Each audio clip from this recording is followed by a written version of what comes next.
le dernier Sénécal, il y a un bouton ici « Feuilleter le livre » qui est là automatiquement parce que Alire a déposé le fichier dans l'entrepôt. Si Alire retire le fichier de l'entrepôt, à la minute où on se parle, le bouton disparaît aussi.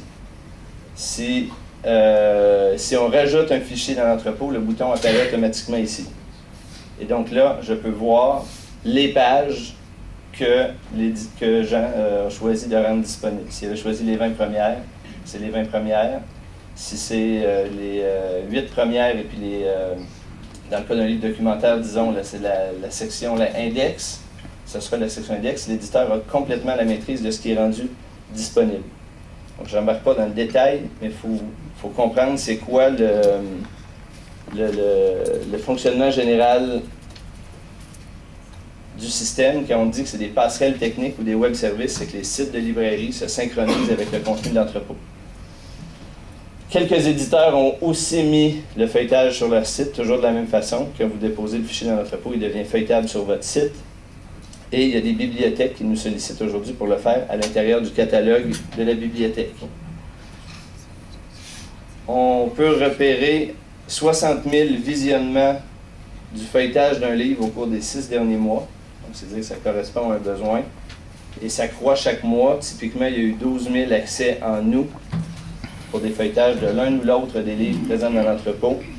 Et on est plutôt sur 15 ou 16 000 en septembre.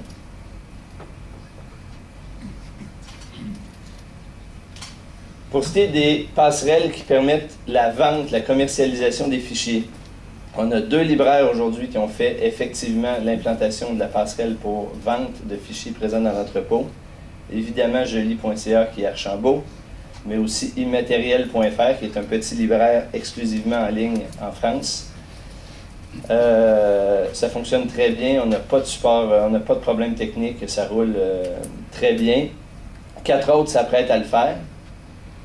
Mon discours là est sur la partie technique, parce qu'évidemment, avant de mettre des livres en ligne, ces libraires doivent avoir des accords avec, de la part des éditeurs avant de les mettre en ligne. Mais l'agrégateur là, le mandat, c'est de rendre possible la chose. Ensuite, c'est à vous de choisir si cette possibilité est bonne pour vous ou non, et à quelles conditions. Et il y a 3 éditeurs qui ont déjà implanté la vente de fichiers par téléchargement sur leur propre site. On va sur le site de l'éditeur, on voit la fiche du livre, on peut cliquer sur un bouton pour l'acheter.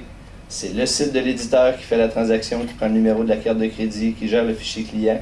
À partir du moment où vous avez pris le paiement, votre site web parle avec l'agrégateur, et puis l'agrégateur vous retourne une adresse sécurisée qui va pouvoir être transmise au client pour qu'il accède au fichier qu'il a acheté avec la protection que vous avez choisie, donc son nom ajouté dans le bas, ou une protection plus contraignante.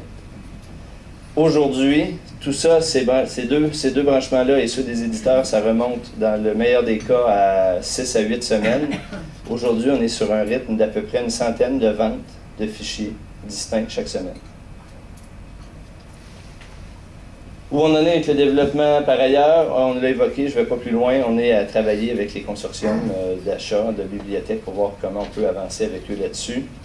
Je pense qu'avec le CAREC, ça peut avancer assez rapidement, effectivement, dans les toutes prochaines semaines. Donc là, il faut que vous soyez présents si vous souhaitez être partie de cette expérimentation-là d'1 an. Je ne vais pas dans le comment on prépare des fichiers pour déposer dans tout ça. Bianca fait un travail remarquable de rassembler de l'information, de l'annoter, de témoigner dans le document de l'expérience qu'elle a eue. Dans le document que vous avez sur les tables, vous allez trouver beaucoup d'informations. Dans l'agrégateur, il y a aussi une section aide où vous allez trouver plein de documents complémentaires sur les web services, comment intégrer ça dans votre site. Vous avez tout ça. Tout ça là, ce n'est pas l'objectif d'aller dans ce niveau de précision maintenant. Et je termine en disant que autour de tout ça, de tout ce travail-là, il y a un travail de veille considérable qui est fait parce qu'il faut voir ce qui se passe à l'étranger. François Bon le disait tout à l'heure, il faut voir ce qui se fait à l'étranger, comment ça se passe en France, aux États-Unis, comment les prix évoluent, comment les libraires développent des relations nouvelles avec les éditeurs.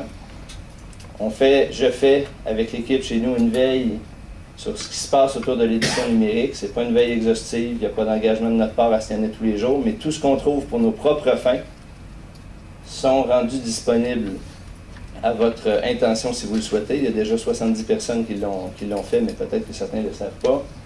Il y a une adresse que j'ai mise là. Vous pouvez aller mettre votre adresse de courriel. Vous allez avoir, comme d'habitude, un courriel qui va vous demander de confirmer que vous vous êtes bien inscrit. Vous recevrez tous les jours un sommaire de 6, 7, 8 articles qui nous ont semblé importants pour comprendre le monde dans lequel on se dirige avec tout ça. Moi, j'arrêterai là sur le survol